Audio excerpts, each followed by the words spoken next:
오늘 우리에게 주신 하나님 말씀 함께 봅니다. 누가복음 9장 23절의 말씀입니다. 한 절입니다. 함께 목소리를 맞추어서 우리 하나님 앞에 말씀을 읽고 또 영광 올려드립니다.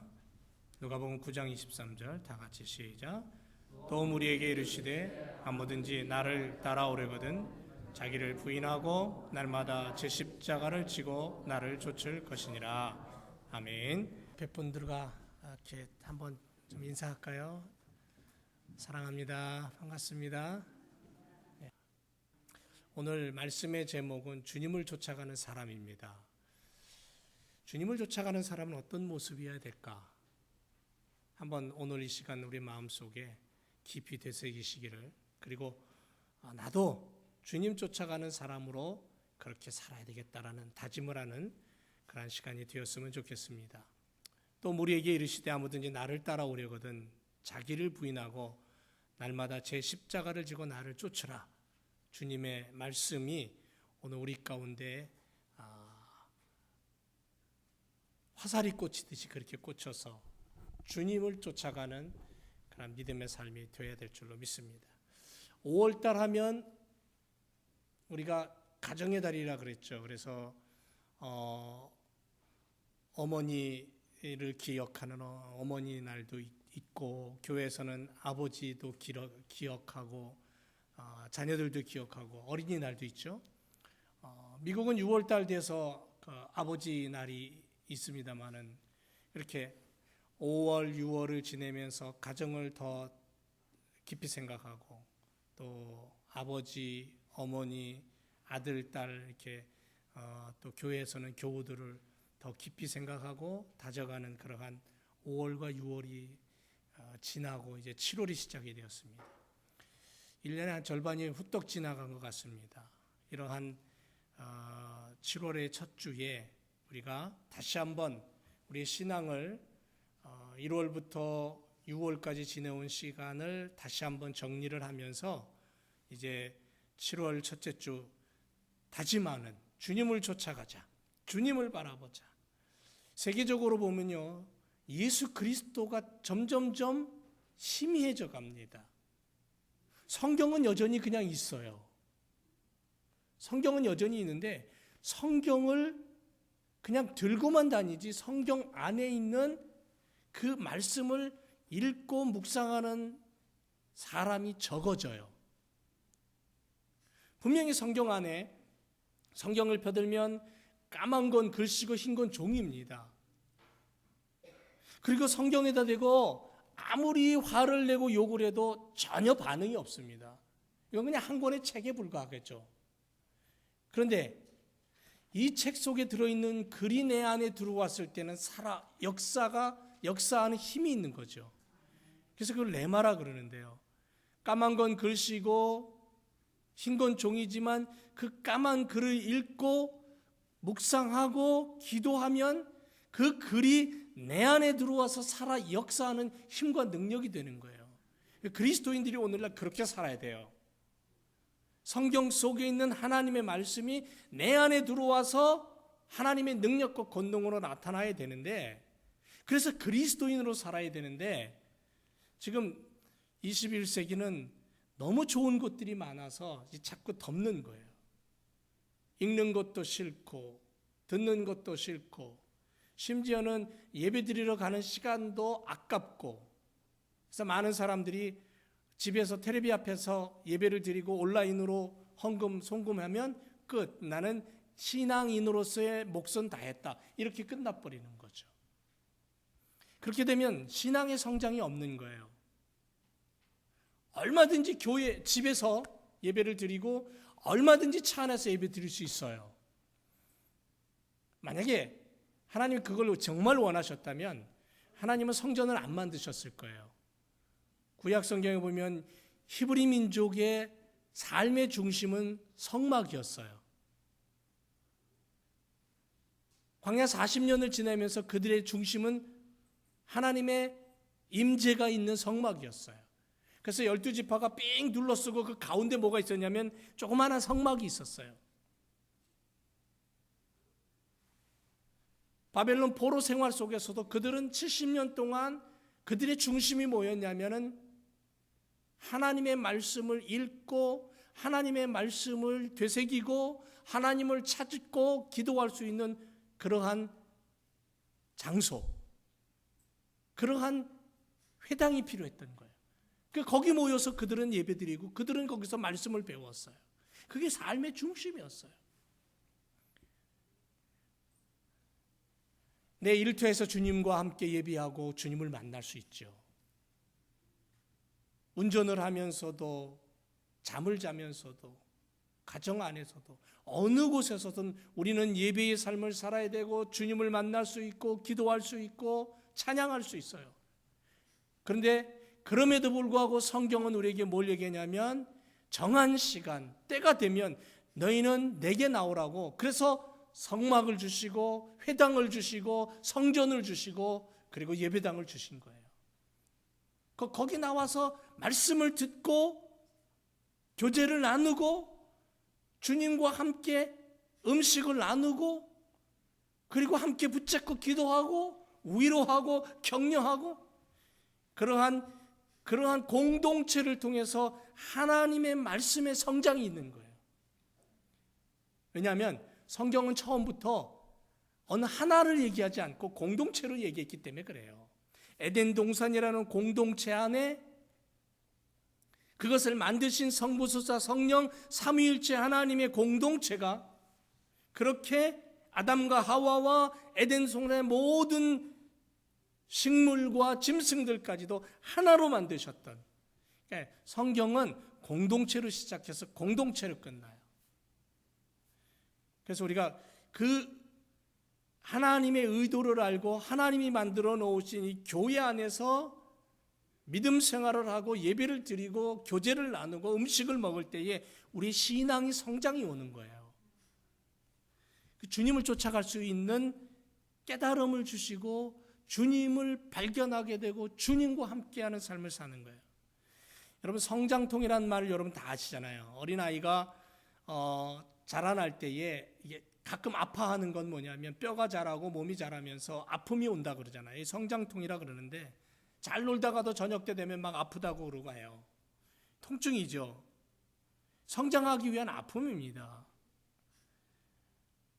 한국의 피겨 스케이팅 선수 하면 김연아 선수를 우리가 단연 1위로 꼽는데 그가 놀라운 연기를 보여주고 묘기를 보여주고 얼음판 위에서 그 놀라운 그런 모습을 보여주는 것은 그냥 된 게 아니잖아요. 피나는 노력이 있었기 때문에 그가 그만큼 성장을 한 거예요. 처음부터 그렇게 잘한 거 아니잖아요. 골프를 치는 사람도 마찬가지고 공을 차는 축구 선수도 마찬가지고 꿈을 가지고 땀을 흘리고 노력하고 도전했을 때에 성장이 오는 거예요. 그래서 점점 자라나서 최고가 되는 거잖아요. 수많은 경쟁자들이 있음에도 불구하고 자신에게 다가오는 중압감, 부담감 이런 것들을 이겨내고 우뚝 설 수 있는 그러한 성장의 최고위에까지 다다를 수 있도록 노력하는 사람이 승리를 맛볼 수 있고 금메달을 목에 거는 거 아닙니까? 2016년 8월 곧 있으면 이제 다음 달에 리우 올림픽이 열리는데 수많은 선수들이 모여요. 4년 동안 정말 하나의 목표를 향해서 금메달을 향해서 그냥 땀을 흘리고 연습을 하고 죽으라고 노력해서 자신의 실력을 더 높이고 높여가지고는 자기가 가지고 있는 분야에선 최고가 되기 위해서 그렇게 도전하잖아요. 그리고 금메달을 목에 걸고는 얼마나 감격해 합니까? 그게 바로 성장이에요. 그런 준비와 그러한 노력이 결국은 성장이라는 것을 가져오게 하고 승리를 맛보게 하는 거잖아요. 믿음의 사람도 똑같습니다. 믿음의 성장이 필요한 거예요. 그 믿음의 성장이 있기 위해서 뭐가 필요하냐면 땀방울이 필요한 거예요. 노력이 필요한 거죠. 가만히 있는다고 신앙이 성장하는 건 결코 아니죠. 온전한 가정을 세우기 위해서, 영성을 가진 교회로 만들기 위해서, 하나님의 가슴을 품고 살아가는 믿음의 사람이 되기 위해서 그냥 가만히 있어서 되는 거예요? 아니죠. 물론 세계 역사를 보면, 기독교의 역사를 보면 가만히 있었는데도 불구하고 대단한 믿음의 사람이 되고 능력의 사람이 됐던 경우가 간혹 있습니다. 그건 시대의 특별한 어떠한 하나님의 부르심으로 말미암아 그런 능력을 얻었던 사람이 있어요. 어느 날 갑자기 가만히 있었는데 하나님이 부르셔서 능력이 임하고 권능을 받고 복음의 사람이 된 사람들 있습니다. 그런데 나도 그런 사람이다? 아니죠. 성경에 보면 아브라함이 나옵니다. 아브라함은요, 하나님이라는 존재 자체를 모르던 시대에 살았어요. 수많은 신들이 있었던 도시에서 살았어요. 그래서 아브라함의 아버지도 가짜 신을, 우상을 만들어서 그것을 팔아서 먹고 살았던 집안에서 태어났고 그렇게 자란 사람이에요. 그런데 어느 날 갑자기 난데없이 어떤 음성이 들립니다. 당신 누굽니까? 그랬더니 나는 온 우주를 창조한 창조주 하나님이다. 나만이 진짜 신이다. 너는 내 음성을 듣고 나를 쫓아와라.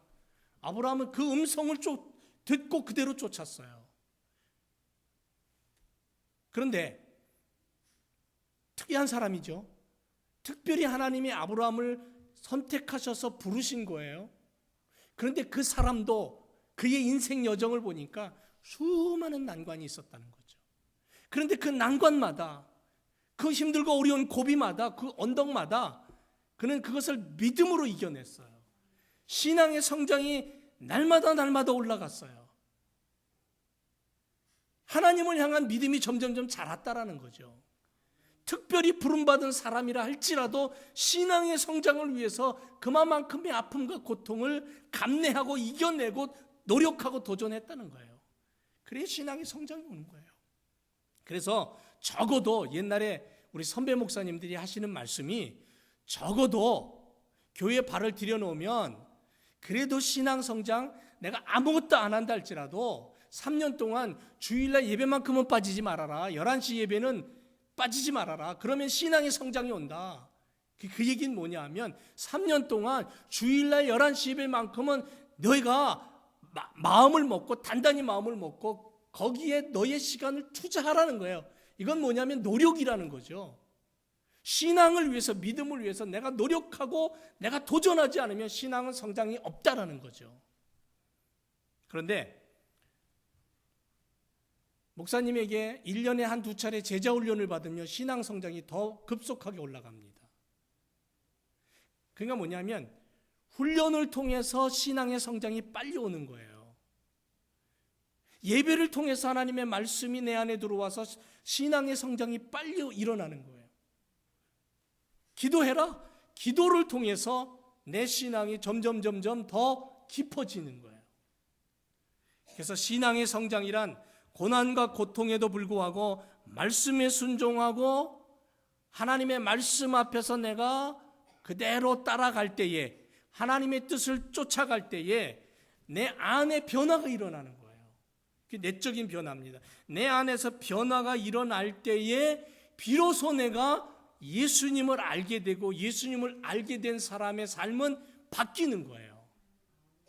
여러분, 세상에 바뀌지 않는 부분이 있습니다. 제일 어려운 게 뭐냐면 사람의 마음이 안 바뀐대요. 그게 제일 어렵답니다. 쉽게 얘기하면 알코올 중독이나 마약 중독에 걸린 분들은요, 본인의 의지와는 상관없이 그걸 이겨내기가 가장 힘들대요. 너무너무 힘들대요. 그런데 이겨낼 수 있는 방법이 한 가지 있는데 그게 뭐냐면 신앙이에요. 예수님 만나면 이겨내더라는 거죠. 예수님 만나면 이겨내요. LA에 그 마약이나 알코올 중독에 걸린 분들만 모아놓고 공동체 생활을 하면서 선교하는 그러한 목사님이 계시는데, 그분 목사님 이야기를 들어보면 도저히 안 되는 사람, 그래서 부모도 포기한 사람인데 그 안에 들어와서 공동체 생활을 하면서 예배를 드리고 신앙을 접하고 예수님 만나니까 되더라는 거죠. 그래서 그 사람이 목사가 또 되는 거예요. 그리고 자기 같은 처지에 있는 젊은이들을 향해서 예수님을 소개하는 그런 삶을 사는 사람들이 지금 참 많아요. 굉장히 어려운 건데 예수님 만나면 되더라는 거죠. 신앙의 성장이 오면 예수님을 알게 되고, 예수님을 알게 되면 예수님을 쫓아가게 되고, 예수님을 쫓아가면 세상이 재미가 없는 거예요. 성경이 재밌는 거예요. 주님의 나라가 재밌는 거예요. 그래서 그것을 향해서 도전하고 노력하는 거예요. 오늘 말씀에 아무든지 나를 따라오려거든 자기를 부인하고, 자기를 부인한다는 건 뭐냐면 자기가 가지고 있는 자기의 자존심, 자기가 가지고 있는 부모로부터 물려받은 본래의 성격, 성품, 이런 모든 것들을 부인하는 거예요. 이건 내 것이 아니다. 이건 다 포기하는 거예요. 이건 인간적인 것이에요. 그리고 뭘 잡냐면 주님을 잡는 거예요. 주님을 잡는 거예요. 주님이 내 안에 들어와서 주님을 바라보게 되는 거예요. 그럼 뭐라 그랬습니까? 자기를 부인하고 날마다 제 십자가를 지고 나를 쫓으라. 우리는 예수님의 십자가 못 져요. 인류 역사상 예수님이 지신 십자가는 예수님만 지셨어요. 그건 어떤 십자가냐면 모든 인류를 위해서 대신 죄 없는 자가 죽어야 했던 대속, 하나님을 향하여 모든 인류의 죄를 단 한 번에 갚을 수 있었던 길, 그게 바로 예수님이 지신 십자가예요. 우리는 그 십자가 못 져요. 질 수도 없고요. 우리는 죄인인데 어떻게 져요? 다만 주님이 나의 죄를 씻기 위해서 골고다 언덕으로 올라가시고 그 십자가에서 죽으신 것처럼 내게 주어진 십자가가 있어요. 내 삶을 통해서 주님 나라를 위해서 짊어져야 될 십자가가 있어요. 어떤 분은 남편을 주님 나라를 위해서 짊어져야 될 십자가처럼 그렇게 살아가는 분도 있어요. 어떤 분은 자녀 때문에, 어떤 분은 다른 어떤 사람 때문에, 어떤 분은 저 모슬렘 땅에 죽어가는 그 한 어린아이 때문에 자기에게 주어진 십자가가 있다는 거예요. 사명이라고도 하죠. 주님 주신 비전이라고도 합니다. 그런데 그게 주님 나라를 위한 것이어야 돼요. 하나님의 영광을 위한 것이어야 돼요. 내 것은 아니에요. 내 것을 위해서, 나의 서러움을 위해서, 나의 잘됨을 위해서 지는 십자가는 이건 주님이 말씀하신 십자가가 아니에요. 하나님 나라를 위해, 영혼 구원을 위해, 하나님의 뜻과 하나님의 거룩을 위해. 우리는 많은 그리스도인들이 오늘날 어떻게 살아가냐 하면 하나님의 일을 위해서 살아가요. 하나님의 일을 한다고 살아가요. 그런데 정작 하나님이 원하시는 건 뭐냐면 하나님의 일이 아니에요. 하나님의 뜻이에요. 하나님의 뜻대로 살아가야 되는데 우리는 하나님의 뜻은 저버리고 하나님의 일 때문에 살아가요. 하나님의 일 때문에 신앙생활하고 하나님의 일 때문에 교회를 섬기려고 해요. 그 순서가 틀렸다는 거죠. 먼저 뭐가 돼야 되냐면 하나님의 뜻을 세우고 하나님의 뜻이 무엇인가를 먼저 담고 그 뜻을 쫓아가다 보니까 그것이 하나님의 일이 되는 거예요. 이게 돼야 되는 거죠. 순서가 달랐다는 겁니다. 그래서 주님을 쫓아가는 사람은 성숙한 그리스도인으로 살아가는 거예요. 성숙한 그리스도인이 된다는 것은 뭐냐면 날마다 말씀과 기도로 자기 자신을 훈련시키는 거예요. 연단시키는 거예요. 그래서 신앙의 성장이 자꾸 일어나는 거예요. 꿈틀거리는 거예요. 속에서 기도하면 막 속에서 불이 올라오고 성경을 읽으면 막 뭔가 살아 움직이는 듯한 뭔가가 일어나고 그래서 엎드려 기도하게 되면 나도 모르게 어떤 기도의 소리가 나오고 어떤 뜨거운 마음이 올라오고 국률한 마음이 생기는 거예요. 어떤 분은 도저히 안 되는데 불구하고 기도하니까 되더라는 거죠. 저 사람만큼은 주는 거 없이 밉대요. 이번 목요일날 구역예배 시간에도 그런 얘기했는데 내가 빵 한 조각 안 줬는데도 불구하고 얼굴만 보면 속에서 이게 올라와갖고 미운 거예요. 근데 기도하니까 되더라는 거죠. 기도하니까 되더라. 왜냐하면 주님이 내 마음을 다스리면 된다는 거예요.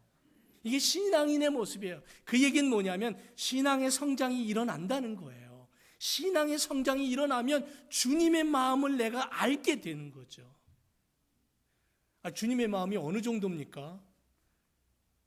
십자가에서 바라보니까 밑에서 막 욕을 해대요.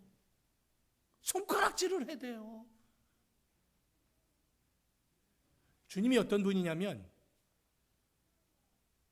주님의 말 한마디면 하늘의 천군 천사 한순간에 다 동원할 수 있어요. 하늘의 천군 천사가 동원되면 이 땅의 모든 악은 한순간에 다 파괴돼 버려요. 주님 한 말씀이면 어둠의 세력과 죄악과 더러움과 사탄의 권력이 하나로 묶어져서 영원히 끝도 없는 저 지옥 구덩이로 집어 던질 수 있는 능력과 권능을 가지신 분이에요. 그런데 주님은 그 방법을 안 쓰셨어요. 어떤 방법을 썼냐면 하나님의 뜻을 따라가는 방법을 썼어요. 하나님 아버지의 뜻이 뭐냐면 당신과 피조물인 인간, 그렇지만 그 피조물은 하나님의 아들이고 딸로서의 인간이에요. 그냥 피조물이 아니라 하나님의 형상을 닮았고, 그래서 하나님이 너는 내 아들이고 내 딸이라고 인정한 바로 그 존재가 인간이거든요. 그 존재가 피조물인 인간이에요. 그 존재를 향해서 하나님의 자녀로 다시 회복될 수 있는, 죄의 신분에서 종의 신분에서 신분의 변화가 일어나고 회복될 수 있는 방법은 오직 하나, 죄 없는 자가 그 인간의 죄를 위해서 대신 그 죄값을 지불하는 방법밖에 없었던 거예요. 그게 하나님의 뜻이에요. 예수님의 뜻은 어쩌면 손가락질을 하고 매질을 하고 십자가에 못 박는 저들을 단 한순간에 전부 집어넣을 수 있는 그런 마음이었는지도 몰라요. 그래서 예수님은 겟세마네 동산에서 땀방울이 핏방울 되도록 그렇게 힘쓰고 애써서 기도했는지 몰라요. 자기 자신의 마음을 이기려고, 자기 자신의 마음속에 일어나는 어두움을 이겨내려고, 하나님의 일이 아닌 하나님의 뜻을 이루어내고 순종하려고 아마 그렇게 급함을 지새며 기도하셨을 거예요. 하나님의 뜻을 세우기 위해 십자가 위에서도 예수님은 뭐라고 기도하셨냐면 저들의 죄를 용서해 주세요라고 기도했어요. 이게 주님의 마음이에요. 주님을 쫓아가는 사람은 주님의 마음을 알아요. 주님을 닮아가는 사람은 성숙한 그리스도인이 되는 거예요. 성숙한 그리스도를 향해서 뭐라고 얘기했냐면 훈련생이라 그래요. 제자라 그러는 거예요. 제자. 예수의 이름으로 사랑하면 세상이 너희를 보고 내 제자인 것으로 인정할 것이다. 그래서 우리는 이 땅을 살아갈 때에 매일매일 자신을 죽이고 주님을 나타내는 사람, 하나님의 눈으로 세상을 보고 하나님의 마음으로 의식하며 살아가는 사람, 그것을 그렇게 살아갈 수 없기 때문에 날마다 나를 훈련시키고 날마다 나를 채찍질해서 죽이고, 사도 바울 고백이 그렇잖아요. 날마다 내가 죽는다. 그 왜 그러냐면 자기 자신을 자꾸 채찍질해서 자기를 억누르는 거예요. 자기의 본성을 억누르는 거예요. 자기의 타고난 성품을 억누르는 거예요. 자기 자존심을 억누르는 거예요. 그리고 누가 드러나게 하냐면 주님의 뜻이 드러나게 하는 거예요. 주님의 길을 걸어가려고 자기 자신을 자꾸 훈련시키는 거예요. 그랬을 때 비로소 주님의 뜻이 드러나고 비로소 제자로서의 모습을 보이는 거예요. 사랑하는 지역교회 성도 여러분, 우리는 주님을 쫓아가는 믿음의 사람인 줄로 믿습니다. 아멘 소리가 좀 적은데, 주님 나 그렇게 하려고 노력하겠습니다라고도 그런 마음이라도 먹어야죠. 주님 쫓아가는 거예요. 여러분, 분명히 성경은 말합니다. 분명히 인간의 생은 짧고 영원한 나라가 기다리고 있다라고. 그 나라를 바라보며 하나님의 뜻이 무엇인가를 우리가 되새겨야 될 줄로 믿습니다. 여러분, 주님을 쫓아가는 사람은 그래서요, 어떤 훈련을 늘 하게 되냐면 회심의 훈련을 하게 돼요. 회심의 훈련이라는 것은 돌이킴을 말하는 거예요. 자기의 죽게 된 것을 깨닫고 그것이 하나님에게 반역한 결과임을 깨닫고 회개하는 거예요. 회개하는 마음으로 날마다 그리스도의 십자가 앞으로 자기 자신을 자꾸 되돌리는 거예요. 순간순간. 그래서 우리의 순간순간의 삶 속에 주님의 십자가가 없으면 안 돼요. 주님의 십자가를 늘 바라보고 살아야 되는 거예요. 주님의 말씀을 늘 떠올리며 사는 거예요. 이사야 53장 6절에 뭐라고 말합니까? 우리는 다 양 같아서 그릇 행하여 각기 제 길로 갔다 그랬어요. 각기 제 길로 갔다. 양은 자기 고집대로 사는 짐승이에요.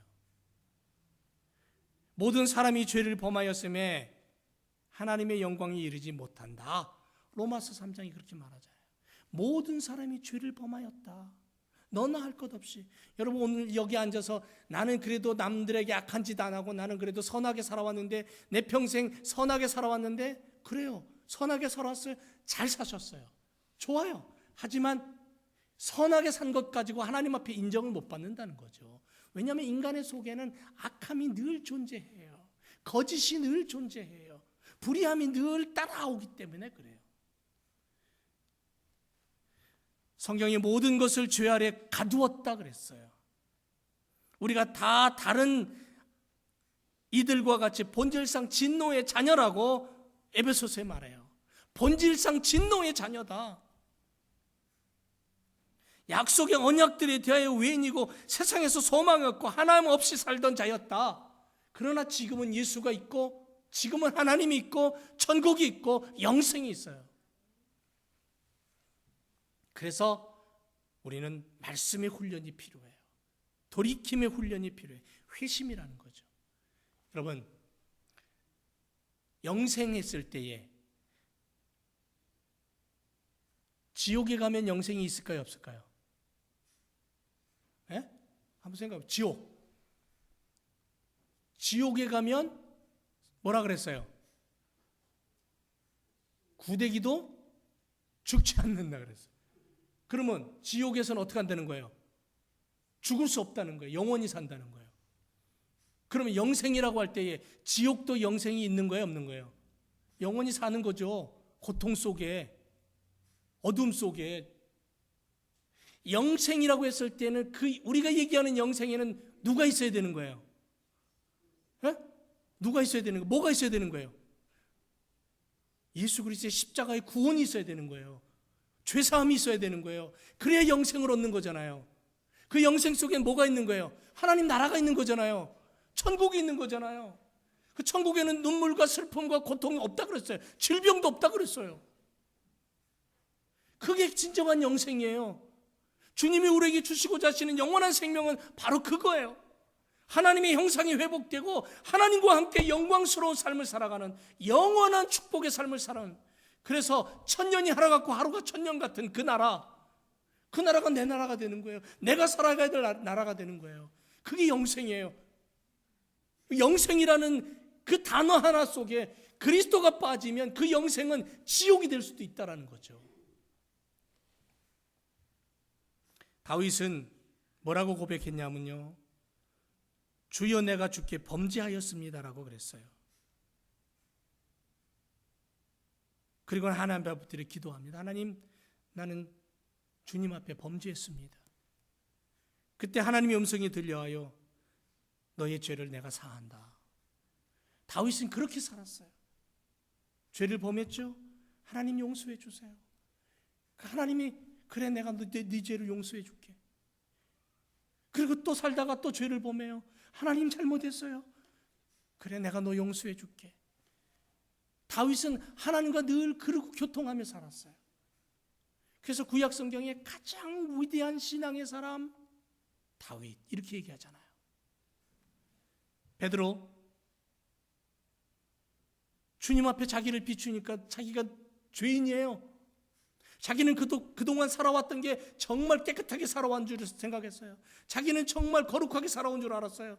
의롭게 살았다고 생각했어요. 그런데 주님 앞에 자기가 딱 서니까 자기가 죄인이에요. 그래서 뭐라 그래요? 자기의 배에 예수님이 타고는 자기는 뒤에 앉아가지고는 예수님 말씀을 뒤통수를 바라보면서 듣고 있었어요. 그리고 나서 다 듣고 나서 베드로의 고백이 뭐냐면 주여 나를 떠나소서 나는 죄인입니다 그래요. 죄인인 걸 깨닫는 거예요. 주님 앞에 서면 어떤 인생이든 자기의 추함이 드러나게 되어 있어요. 여러분 한번 생각해 봅시다. 내가 죄인이라고 생각됩니까? 아닌가 봐. 다들 아무 소리 하네. 예? 우리 제일교회 성도들을 보면요, 정말 참 깨끗하게 살려고 하고 열심히 살려고 하는 모습이 있어서 정말 감사해요. 근데 이렇게 생각해 보죠. 여러분, 죄라는 것을 정의를 내릴 때 이렇게 정의 내릴 수 있어요. 생각으로, 마음으로, 행동으로 짓는 모든 것을 죄라고 정의해요. 마음으로, 생각으로 보이지 않습니다. 누구만 알아요? 자기만 알아요. 때로는 자기도 모르게 넘어가요.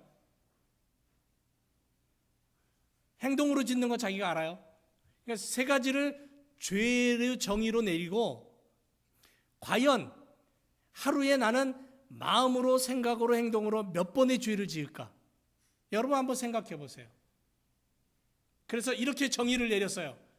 이 세상에, 지구촌에 살고 있는 모든 사람을 향하여 마음으로, 생각으로, 행동으로 하루에 딱 3번만 죄를 짓는 사람을 향하여 우리가 성자라고 부르자. 거룩한 사람이라고 부르자. 그러면 우리 여기 앉아있는 여러분들 중에 성자라고 불릴 수 있는 사람 한번 손 들어보세요. 아무도 없죠? 예? 저만 손 들고 있는데 저도 안 들어요. 못 들어요. 예. 없습니다. 마음으로, 행동으로, 생각으로요, 하루에 3번 딱. 그런데 이 성자라고 불려지는 사람도 하루에 3번이면 한 달이면 몇 번이죠? 예? 3, 3은 9니까 90번이고요. 그러면 10달이면요. 1년을 10달이라고 한다면 10달이면 몇 번이에요? 예? 뭐 한 900번, 한 1000번 된다고. 그래, 1년에 한 1000번 얘기합시다. 그러면 내가 70년 산다 그러면 몇 번 짓는 거예요? 예? 많죠? 만약에 그 사람이 법정에 섰어요. 판사가 뭐라고 판결을 내릴까요? 무죄예요? 유죄예요? 하나님 앞에 섰어요. 하나님 거룩한 분이에요. 점도 흠도 없고 죄가 없으신 분이고 신실한 분이에요. 거짓이 없는 분이에요. 그분 앞에 섰을 때 나는 어떤 존재예요? 당연히 죄인이죠. 그런데 그 엄청난 죄를 독생자 예수가 이 땅에 오셔서 나를 대신해서 죽으신 거예요. 나의 죄를 짊어지고 제물이 되신 거예요. 여러분, 구약에 하나님 앞에 죄를 용서받기 위해서 어떻게 했는지 아세요? 살아있는 짐승을 가지고 와요. 양이나 소나 또 돈이 없는 사람은 비둘기나 사갖고 와요. 근데 비둘기를 한 마리를 사더라도 상처가 요만큼도 있으면 안 돼요. 흠이 없어야 된다 그랬어요. 깨끗한 놈을 사가지고 와요. 그래가지고는 그거 하나님 앞에 드릴 때 어떻게 드리냐면, 제사장이 와가지고는 네 죄가 뭐냐? 예, 저는 아무개 했는데 어떤 죄를 지었습니다. 다 듣고는 제사장이 그 사람이 끌고 온 짐승의 머리에다가 손을 얹고, 아무개가 이런 죄를 지었으니 이 죄가 이 짐승에게 들어가고 이 짐승이 대신해서 죄를 사하여 죽을 것이다. 그렇게 기도하고 그 짐승을 잡는데 어떻게 하냐면 발을 다 끊고 배를 갈라서 각을 뜨고 피는 그릇에다 받고 그 몸뚱이는 번제단 위에 올려놓고 불태워서 드리고 피는 번제단 하나님의 지성소에 들어와서 법궤 위에다 그 피를 뿌리면서 하나님 아무개 이런 죄를 지었습니다. 또 고백하는 거예요.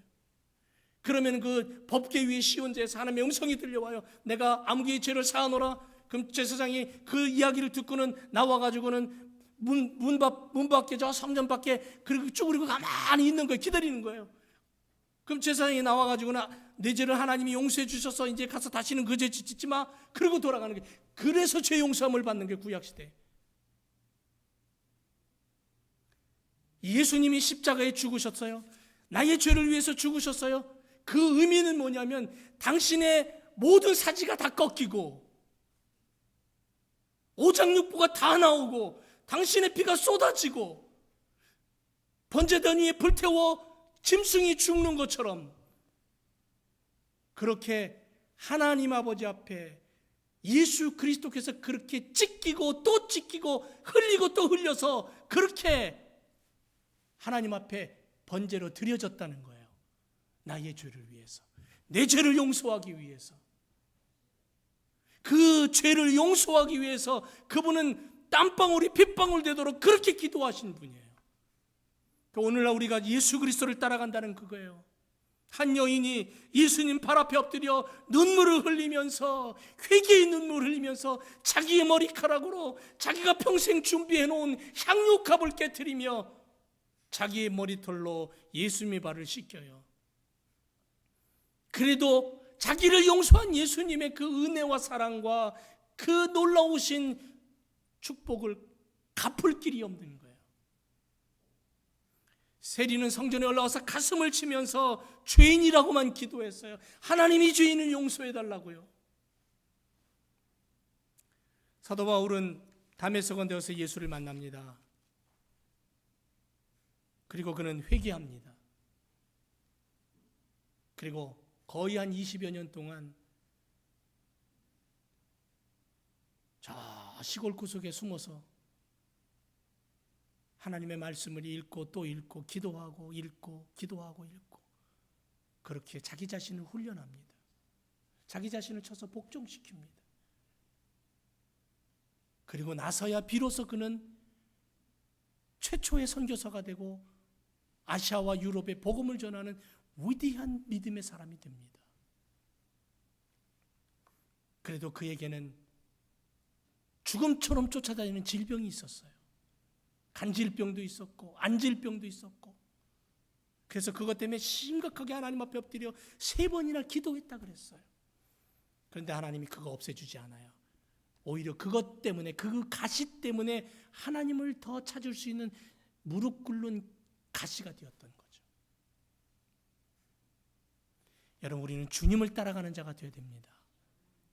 세상이 아무리 바뀌어도, 어떠한 변화가 일어나도 하나님의 말씀을 지워버려서는 안 됩니다.